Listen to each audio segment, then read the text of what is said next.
देखिए, मुंबई स्थित रंगशारदा सभागार में भारत रत्न अटल बिहारी वाजपेयी की जयंती भाजपा मुंबई उपाध्यक्ष व पूर्व राज्य मंत्री श्री अमरजीत मिश्र, सेल अध्यक्ष मनोज कुमार सिंह व दीप कमल फाउंडेशन के द्वारा आयोजित किया गया, जहां मुख्य अतिथि के रूप में महाराष्ट्र के उप मुख्यमंत्री श्री देवेंद्र जी के साथ साथ भारतीय जनता पार्टी के नेता अभिनेता उपस्थित रहे। वहीं अटल जी के तस्वीर पर सबों ने सामूहिक रूप से पुष्पांजलि अर्पित कर कार्यक्रम का शुरुआत किया। लोगों द्वारा कहा गया कि अटल बिहारी वाजपेयी जी के लिखे कविताओं को याद कर उसे गाया गया। बताया गया कि अटल जी भारत के 3 बार प्रधानमंत्री रहे। राजनीतिक के क्षेत्र में उनका भूमिका जितनी दमदार रही, उतनी ही दमदार उनकी भाषण शैली और लेखन कला रहा। अटल बिहारी वाजपेयी ने एक बार कहा था कि वह पत्रकार बनना चाहते थे, लेकिन गलती से राजनीतिक में आ गए। उन्होंने अपने शासन काल में देश और देशवासियों के लिए बड़े बड़े फैसले लिए। वह एक धनी शख्सियत के मालिक थे।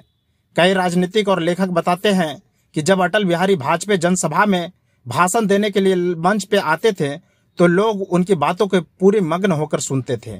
यही कारण था कि जनता वाजपेयी जी को अपना नेता बनाने के लिए और देश की आज़ादी के बाद से बनती आ रही कांग्रेस की सरकार को सत्ता से हटाने के लिए हमेशा तैयार रहती थी। वहीं आयोजित इस कार्यक्रम में तमाम झारखंड वासियों उपस्थित होने का एक मौका मिला। देखिए न्यूज़ 10 टीम की खास रिपोर्ट हमारे संवाददाता मुकेश राणा के साथ।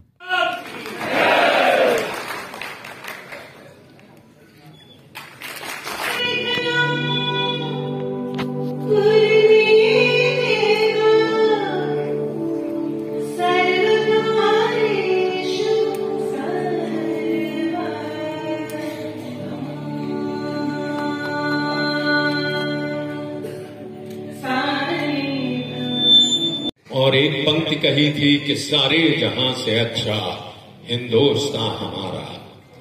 लेकिन ये कहते कहते वो कवि शायर आवाम को प्रभावित करते रहे।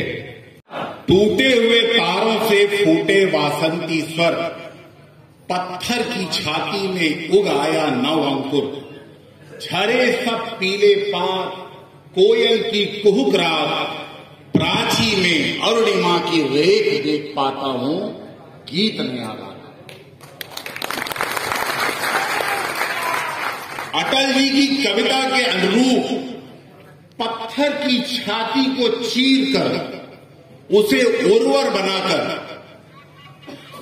उसमें नव अंकुर उगाने का मादा महाराष्ट्र की राजनीति में जिस व्यक्ति को है, उस व्यक्ति का नाम है आदरणीय देवेंद्र फडणवीस।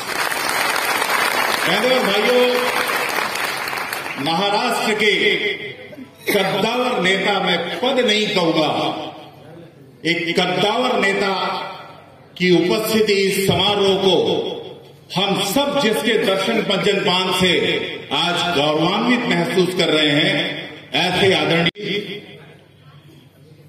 मुंबई को सुजलाम सुफलाम बनाने के लिए अहोरात्र मेहनत करने वाले और बाधाएं आती हों आए, घिरे प्रलय की घोर घटाएं, पांव के नीचे अंगारे, सिर पर बरसे यदि ज्वालाएं, निज हाथों से हंसते हंसते आग लगाकर जलना होगा, कदम मिलाकर चलना होगा।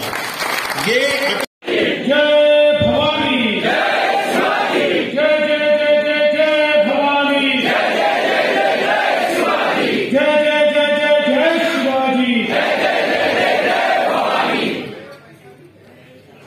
स्वराज्याचे सरसंस्थापक छत्रपती शिवरायांना मानाचा मुजरा करतो। भारतरत्न डॉक्टर बाबासाहेब आंबेडकर नवभारताच्या इतिहासातील जननायक म्हणून ज्यांना आजीवन ओळखलं जाईल आणि नवभारताची मुहूर्तमेढ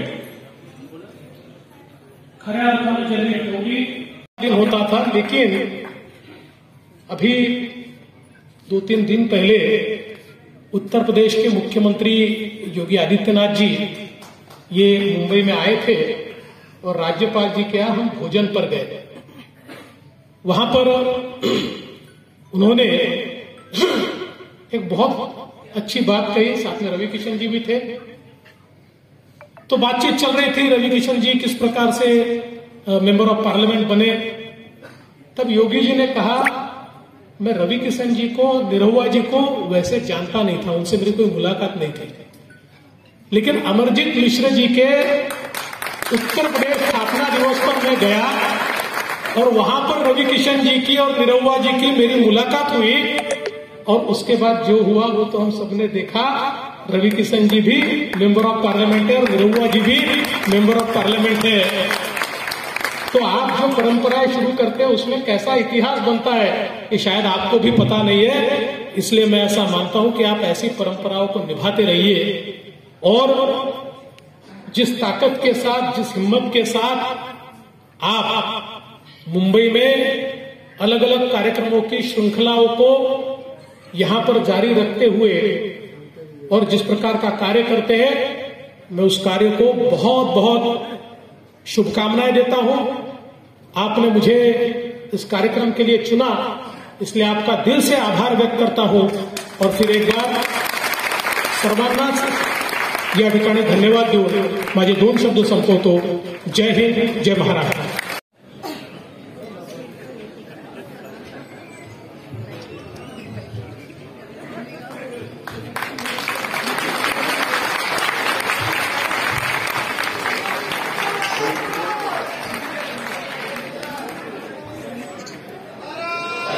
वंदे वंदे।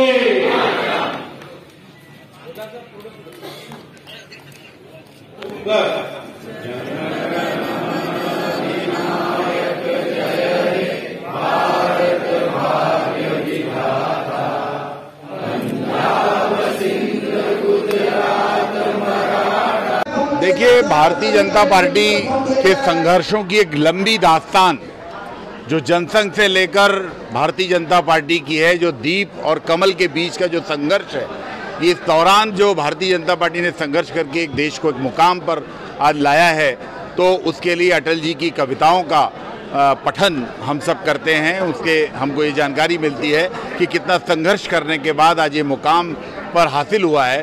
पूरे देश में कमल का जो प्रबल हुआ है कमल, उसके लिए कितने संघर्ष करने पड़े थे। और इसलिए आज मोदी जी के नेतृत्व में जिस भारतीय जनता पार्टी ने पूरी दुनिया में आज नाम कमाया है, हिंदुस्तान को परम वैभव के शिखर पर ले जाने की कोशिश की है, और उसके लिए आज हम सब ये आयोजन किए थे अटल महाकुंभ। और अटल महाकुंभ में अटल जी के विचारों से आगे बढ़ते हुए जिस तरह का संघर्ष करने के बाद भारतीय जनता पार्टी के कार्यकर्ताओं को न्याय दिलाने का काम आदरणीय देवेंद्र फडणवीस जी करते रहे हैं और महाराष्ट्र को सुजलाम सुफलाम करने के लिए कोशिश करते रहे हैं, उसके लिए आज उनका सम्मान हुआ है।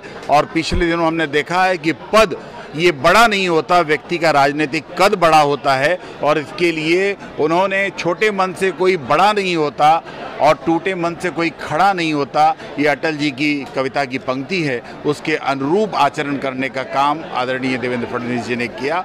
और इसके लिए इस कार्यकर्ताओं को प्रेरणा मिले कि पद महत्वपूर्ण नहीं है, व्यक्ति का काम महत्वपूर्ण है, और इस काम से सामान्य व्यक्ति को लाभ पहुँचे और अंतिम पंक्ति में बैठे हुए व्यक्ति के आंसू पोंछ सके, इसके लिए जो हम काम करते रहे हैं, इसलिए आज देवेंद्र फडणवीस जी का हमने सम्मान किया, उनको अटल सम्मान से सम्मानित किया।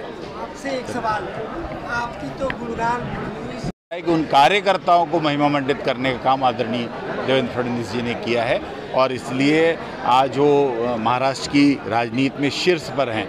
और इसीलिए मैं कार्यकर्ताओं के प्रति, कार्यकर्ताओं की तरफ से उनके प्रति इस बात के लिए कृतज्ञता ज्ञापित करता हूँ। दिल से अमरजीत भैया को दिल से धन्यवाद देता हूं, जो ऐसे नेता को चूज किए हैं, अटल सम्मान देने के लिए देवेंद्र जी को दिए हैं। इसके लिए मैं पुनः एक बार इनको बहुत बहुत धन्यवाद देता हूं कि हमारे अटल महाकुंभ में इतना सुंदर आदमी का चयन किए हैं। ये पूरा देश इससे गर्माहित होगा, और मैं अमरजीत भैया को दिल से बार बार धन्यवाद देना चाहता हूँ कि महाकुंभ करके ये अटल सम्मान दे के सारे लोगों को एकता करके और एक जो प्रोग्राम किए हैं, इसके लिए मैं बार बार अमरजीत मिश्रा जी को दिल से धन्यवाद देता हूँ। उत्तर प्रदेश महाकुंभ किए हैं, अटल महाकुंभ किए हैं, इसी तरह हम प्रेरणा लेके अब झारखंड महाकुंभ भी करने का प्रयास करेंगे।